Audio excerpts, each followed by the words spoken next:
سنا ہے کہ کوئی تعاون اور اس قسم کی وہ کوئی یقین دہانیاں بھی ہوئی ہیں, کوئی 1 گھنٹہ 20 منٹ ملاقات, 19 منٹ ملاقات, ایسے تو نہیں ہو جاتی نا. اس کے نتیجے میں اب کمیشن تشکیل دے دیا. کمیشن میں ہیڈ کرنے والے کوئی 74-75 سالہ ہمارے جو سابق چیف جسٹس ہیں تصدق حسین جیلانی صاحب.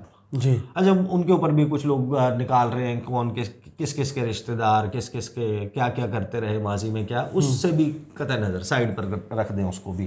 اس کمیشن کے TORs طے کیے گئے کہ کیا کرے گا, کتنے وقت میں رپورٹ دے گا, اس معاملے سے ہٹ کر کس کس معاملے کی تحقیق کر سکتا ہے, اور اس کے جو ٹرمز آف ریفرنس ہیں اس کے ساتھ ساتھ کابینہ نے جن کے ایگزیکٹو کی انہوں نے تحقیقات کرنی ہے, انہوں نے اپنے طور کے اوپر فیصلہ بھی سنا دیا اپنا. انہوں نے جو ہے وہ ورڈکٹ اس میں دے دیا. انہوں نے کہا کہ یہ نامناسب ہے یہ جو الزامات لگے ہیں, اور یہ مسترد کیے. انہوں نے بیسیکلی الزامات کو مسترد کیا.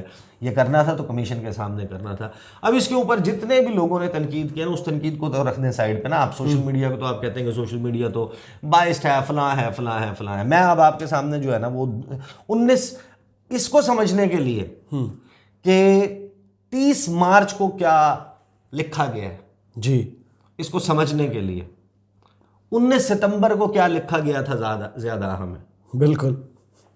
ان کے آنے پر دیکھیں کہ آپ کہاں سے چل کر کہاں پہنچ گئے. میں اپنی رائے بھی بعد میں رکھ دوں گا. 19 ستمبر کا جو ڈان کا ایڈیٹوریل ہے یہ چھپا ہوا نہیں ہے, چھپا ہوا ہے, جا کے پڑھا جا سکتا. صحیح. اس کا جو ٹائٹل تھا نا, دی عیسیٰ ایپک, عیسیٰ کا دور. جی, یعنی کہ اب عیسیٰ کے دور کا آغاز ہو رہا ہے. میرا نہیں بھائی, قاضی فائز عیسیٰ کا دور جو ہے وہ اس کا تھا ٹائٹل. جی. اور اس میں کیا لکھا گیا تھا, میں اس کی صرف اردو ٹرانسلیشن پڑھوں گا, میں نے کی ہے, انگریزی جو ہے وہ پھر بہت طویل ہو جائے گا. ایک آئینی وقار سے بھرپور تقریب. اچھا, ڈان کی انگریزی جو ہے وہ بڑی شستہ, بڑی زبردست قسم کی جو ہے نا وہ فلاوری قسم کی ایجیکٹیوز کا استعمال, مختلف جو کمپاؤنڈز ہیں, ترکیبات ہیں, ان کا استعمال کر کے تو اس کی ٹرانسلیشن بھی تھوڑا سا نسبتاً جو ہے وہ ایک نارمل لینگویج سے مشکل ہوتی ہے. تو میں نے اس کو کوشش کی ہے کہ اس کا بالکل ایگزیکٹ میننگ جو ہے وہ ریفلیکٹ کرے, جو ترجمہ میں آپ کے سامنے رکھنے لگا ہوں. تو ڈان اخبار 19 ستمبر کو کہتا ہے کہ ایک آئینی وقار سے بھرپور تقریب جسے لوگ قاضی فائز عیسیٰ کے سرخرو ہونے سے تشبیہ دے سکتے ہیں.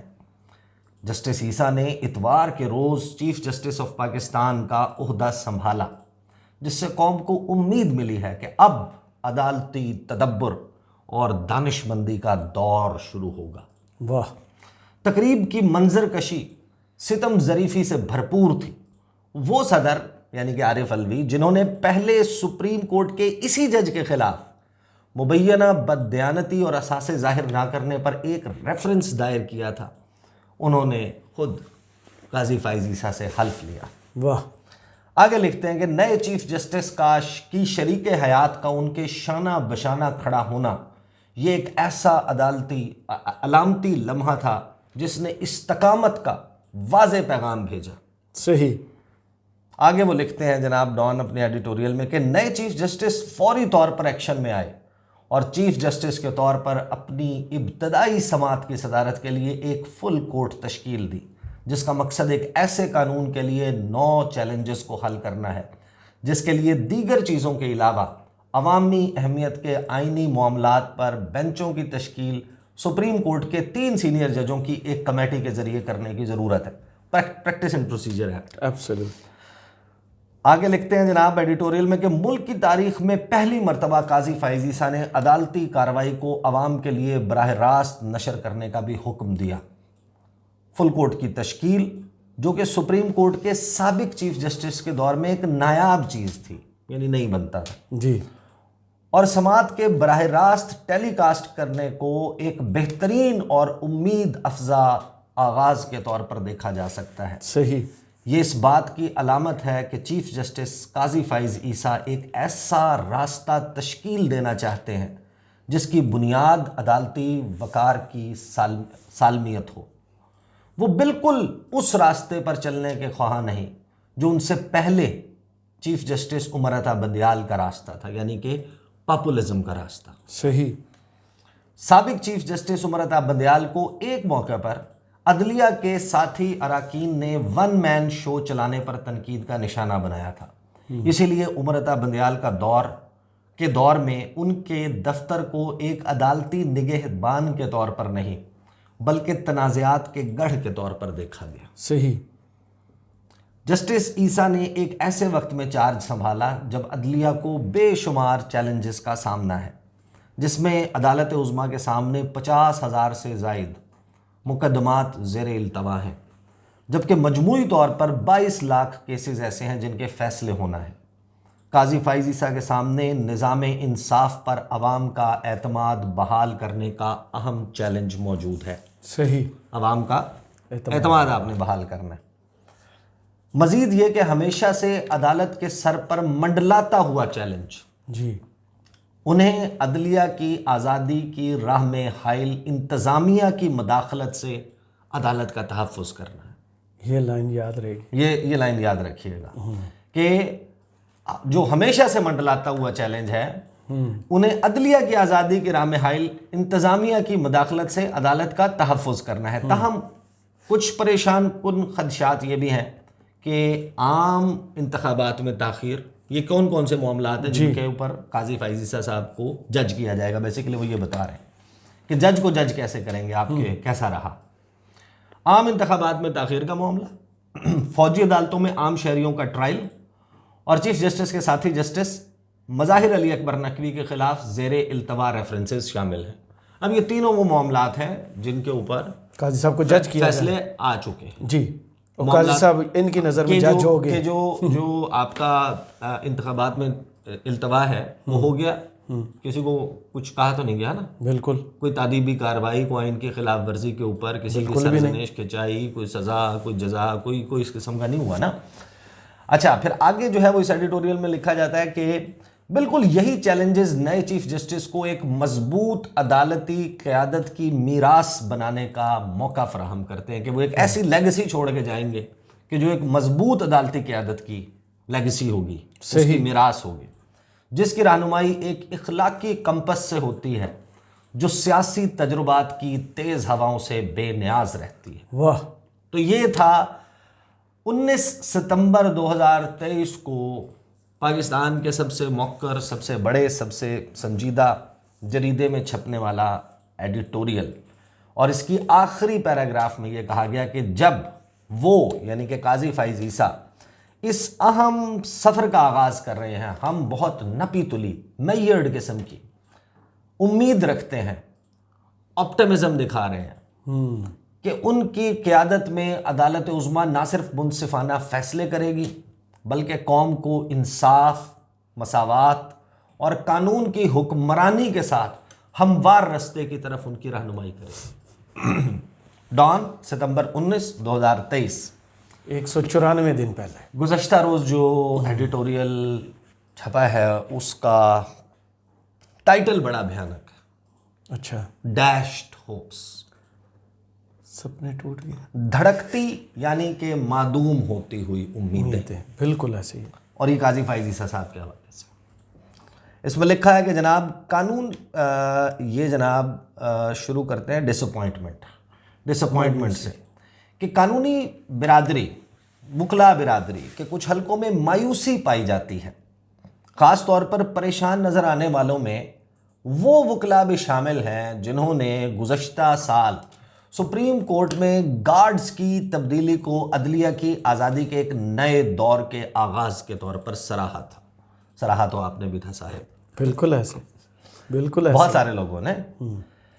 اگلا پیراگراف ہے، اس ہفتے جب یہ بات سامنے آئی کہ اسلام آباد ہائی کورٹ کے 6 حاضر سروس ججوں نے چیف جسٹس آف پاکستان کو ایک شکایت ارسال کی ہے جس میں انٹیلیجنس آپریٹیوز کی طرف سے عدلیہ کے کام میں بار بار مداخلت کی تفصیل بتائی گئی تھی، جس میں ججوں کی جاسوسی، دھمکانے اور دھمکانے کی کوششیں بھی شامل تھیں۔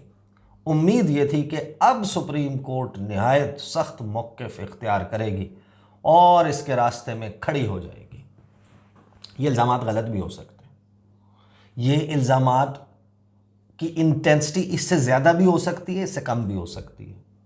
اس کے لیے آپ نے ایک پروسیس فالو کرنا کہ کس طریقے سے اس کو آپ نے انویسٹیگیٹ کرنا ہے، اس کے اوپر کیا وہ کرنا ہے. ججز نے یہ استدعا نہیں کی تھی البتہ صحیح انویسٹیگیٹ کرنے کی. انہوں نے تو خط لکھا تھا, انہوں نے ثبوت دیے ہیں. انہوں نے تو خط لکھا تھا اپنے طور پر. انہوں نے, ان کے پاس ظاہر ہے کہ وہ بہرحال ڈان کا ایڈیٹوریل کہتا ہے کہ امید یہ تھی کہ راستے میں کھڑی ہو جائے گی. آگے وہ لکھتے ہیں کہ یہ ذہن میں رکھتے ہوئے کنسیڈرنگ دا فیکٹ کہ اگرچہ سپریم کورٹ ابھی تک قاضی صاحب کے دور میں ایگزیکٹو کی جانب سے انسانی اور شہری حقوق کی خلاف ورزیوں کی بڑھتی ہوئی فہرست کو نظر انداز کرنے اور عدالتی احکامات کے ساتھ ساتھ قوانین اور آئین کی مسلسل خلاف ورزیوں کو روکنے میں ناکامی پر تنقید کا سامنا کر رہی ہے. بہت سے لوگوں کو بہرحال یہ توقع تھی کہ سپریم کورٹ کم از کم عدلیہ کے اندرونی کاموں میں مداخلت کو قطعاً برداشت نہیں, یہی انہوں نے پچھلے ایڈیٹوریل میں لکھا تھا, قطعاً برداشت نہیں کرے گی. افسوس کی بات یہ ہے کہ جمعرات کو سپریم کورٹ نے کارروائی کرنے کے بجائے معاملہ اپنے سر سے اتار کر حکومت کو دے دیا.